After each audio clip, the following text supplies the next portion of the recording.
Hi guys, thanks for visiting the channel again. My name is Liz and I'm a part-time reseller in Maryland. Friday yard sales can really be hit or miss, especially if they pop up suddenly, but this one exceeded my wildest expectations. Let's go check it out.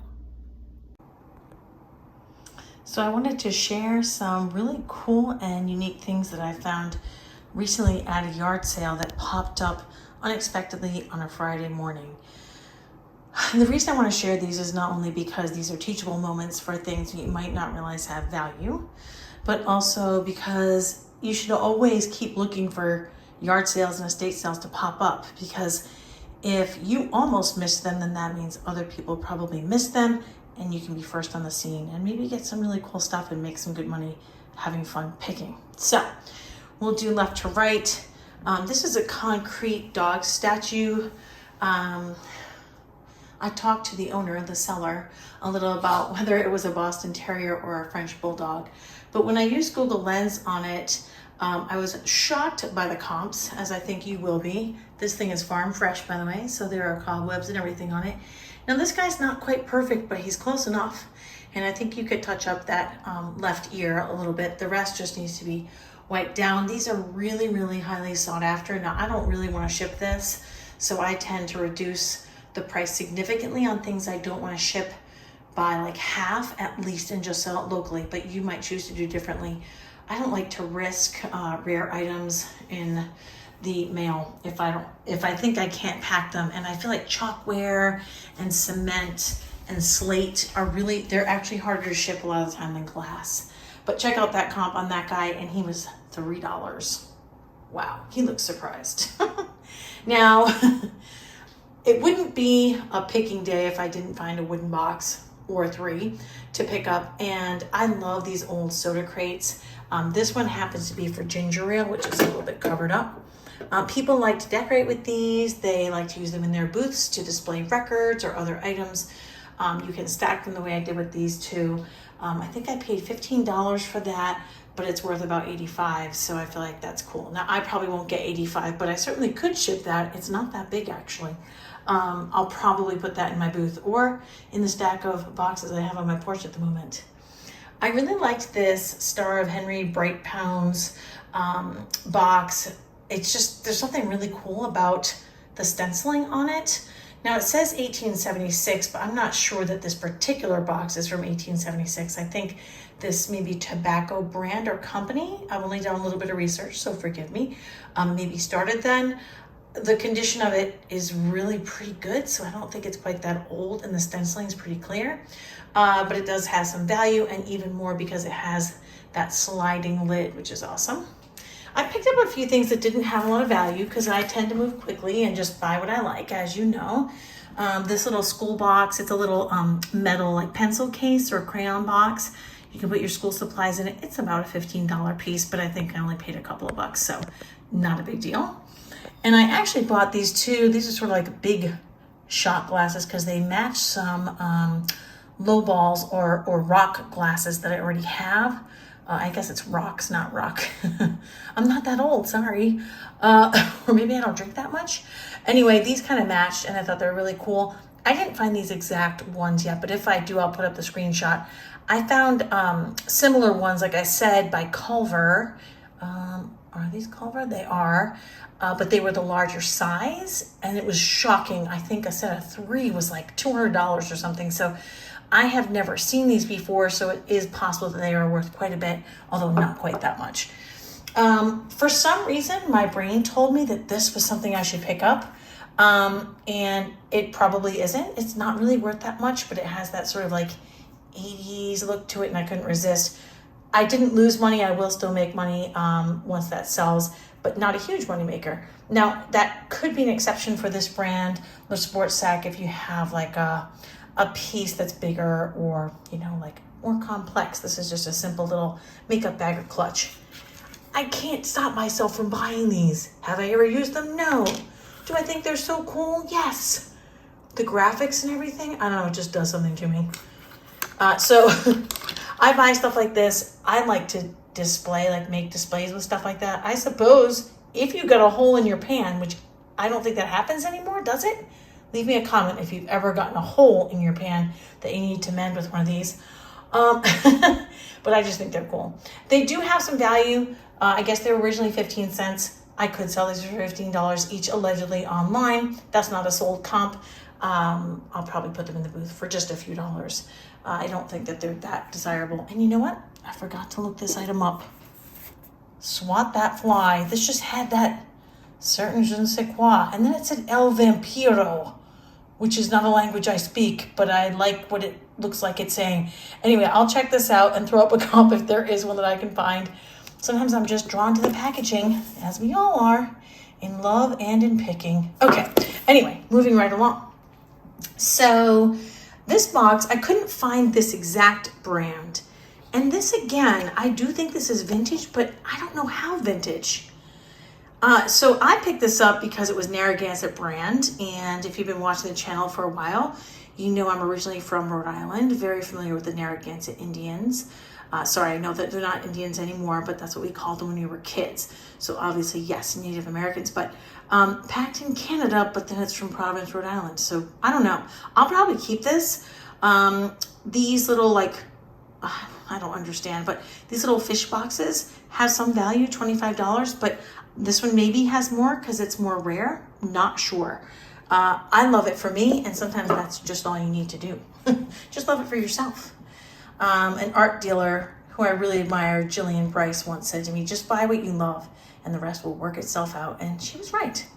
I pick up stuff like this too, this sort of memorabilia, because the graphics, you know, sometimes there's advertising. This is from a family day in 1963, and the car featured on here reflects that. So I just thought that was neat. I'm sure there's a collector out there. Again, that's more like a booth piece for me that wouldn't have a crazy high value. These, I'm not 100% sure about. Google Lens is telling me that these are, hang on, please don't break them. But these are salt boxes. Some of the things I'm finding are saying that they're trinket boxes. I don't know why there are two. Is this like a wedding gift? Does anyone know? Now it says made in China, but I don't think that, I do think these are vintage. Maybe one of you guys can help me out. So they're in this little vintage box. If they are what Google Lens says they are, look at that comp. That's pretty awesome, but I really don't know. But I do think they're vintage based on the wear to the gilding in the box. Even though often when you see made in China, that's a bad sign compared to just China on the bottom. I think another YouTuber taught me that. I really couldn't find a value on this Sargent's comb from Hong Kong, but when you see Hong Kong, you know it's vintage. This looks like some kind of a barber's comb. Please tell me it's not like for lice or something. No, they're not that big, right? Anyway, I couldn't find that, but again, I'm just drawn to things and I throw them in the box. And you know, the watch thief was there. That's what I call this one guy who's very unsavory. He actually does feature in one of my videos. I don't show his face. And he was there and I had to kind of hurry and scurry because he will take stuff right out of your hands. You gotta be careful. Okay, so this I just thought was cute for the booth. I didn't realize that these are actually kind of collectible, and this is almost new condition. Not a huge value, but still it's in good shape. And cat stuff always sells. And look, cats, well, one cat and sequins. I mean, come on, you can't go wrong with that. I was convinced this was not a spittoon. It's huge. I don't know who salivates this much. Is this for a very large group of salivating people? I don't know. I think once it gets cleaned up, it could be used as a planter. And the man I bought it from said it had been used as a planter. I like that much better. It's worth about $100, which is crazy. I'm not saying I'm gonna sell it for 100, but when you look up what these are listed for, they're around 100. I looked up a few. I didn't filter for all sold comps, but just to give you a general idea. So that's pretty cool. And I think it will sell for, I might sell it for like 40 or 50 as a planter, either on Facebook or in my booth. So that's pretty cool. And I think I paid 10 for that. This needs a really good cleaning, but you know I have a weakness for these. And who doesn't want to have a mug that says master on it? I don't know if this goes with a vampire theme or a dog owner. I don't know. Maybe it's like just the master of like picking or golf. I don't know, but I feel like a lot of people would want that after I clean it. It's pretty farm fresh. I also did not find this little, I don't think this is a match safe. I think it's a matchbox holder. But look at this little, sorry, I thought I dropped a match. Look at the little seahorse. I know I'm throwing it all around because I'm looking for the match to see if it's on the table. I'll try again before I edit this whole thing so that we can find a value, but I couldn't resist it with the seahorse, even if it just becomes a part of someone's seashore type display. And I meant to say that these mugs sell in my booth for like, I don't know, 15 to 20. This one I might, if it cleans up really well, I might put it online because I think it's really kind of funny and cute and different. I get these a lot for like grandma, grandpa, mom, and dad. I've never seen the master one, so I might put that online because I think that's pretty cute. A special item, maybe worth a little bit more and therefore worth shipping. I don't think I'll get the full comp value on this flour sack, but I love old advertising.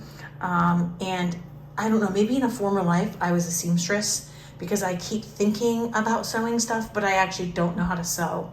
Do you have like a hobby like that where you identify as a seamstress? Is that the politically correct term? Or maybe you identify as a musician, but you don't play any instruments? Leave me a comment if you have some, like, it almost feels like a residual thing. And I'm not saying you have to believe in that. I'm just saying inexplicable attraction to something that you have no basis for. Anyway, I would love to be someone who made quilts. That would be amazing. And maybe I would make this into something, or maybe like a little top. I don't know. So cute. Maybe just this piece, you know? If you cut it out and put it on a jean jacket, I don't know. Help me out here, people. Give me your ideas. You guys are creative. Mountain Dew. When I was a kid, I loved Mountain Dew. It got me through studying through so many finals in college. Now this guy's drinking a different kind of Mountain Dew that probably doesn't keep you up. He looks like he's about ready to go to bed right now. But I thought he was cute. I think when I looked it up, it said hillbilly. That's not my word. That's what the comp said, so. Not super valuable, but really, really cute. It would be really cute, really cute in a vintage bar. Okay, let's move on to this little mini cauldron. So cast iron cauldrons, you gotta buy them. I don't care if they're tiny like this one, medium size for beans, or you're gonna put your Halloween candy in them. I don't know, maybe you use them as a fire pit. I know someone bought one from me a year or two ago and turned it into a fire pit, and it looked really cool. They sent me pictures, it was awesome. Anyway, you always buy them because they are always worth picking up. This one's small enough, I don't mind mailing that one actually, because it's not gonna weigh 1,000,000 pounds, you know, and it doesn't have huge dimensions. But anyway, teachable moment, pick up cast iron. This watering can, I'm definitely gonna put in the booth if I don't sell it on Facebook. People like these, they put dried flowers in them, they put them on their porch as part of a vignette, or they actually water their flowers with them because they have a green thumb, unlike me. I'm starting to learn that you just water them once a week. Tell me if you have any other plant tips. Leave me a comment about that. So I think I did pay 10 for that. He was very attached to it for whatever reason. Maybe his job when he was a kid was to water the flowers, or he remembers his mom putting hydrangeas in it. But I was kind of surprised because some of his prices were so cheap. It's always interesting. I'm sure you've had experiences where people had some prices that seemed elevated and some prices that seemed too cheap, and it all comes out in the wash. So I said, sure, I'll pay you the 10. I think one of my favorite things was this desk lamp. Now this is called this is harder to do with one hand. This is a sturdy piece. I can't really do it with one hand, but this particular type of neck is called a gooseneck. I don't know if it's always called a neck on a lamp or not. I need the crazy lamp lady. Maybe she'll watch this and leave me a comment. Jocelyn, help me out. Anyway, I love these gooseneck lamps because you can reposition your light. It's got this Art Deco type look. It's got the Art Deco kind of cast iron base, and it still works, which is absolutely amazing. Everyone says you should always rewire, but it is pretty cool if they still work. So my guess is this is probably from I'm gonna say like 1930s, maybe 1940s, and worth about $100. So worth picking up. So yeah, this little yard sale that suddenly popped up, and my dad was visiting and I dragged him over there. I think I spent $50 on everything. And if I have a minute, I'll add up the numbers approximately and give you an approximate turnaround or profit on this neat array of items. Thank you so much for tuning into the channel. I appreciate you guys so much. I hope you guys get out there soon. You find some really cool stuff. You make some good money for yourself. And I always hope that you never stop searching. I will see you guys next time.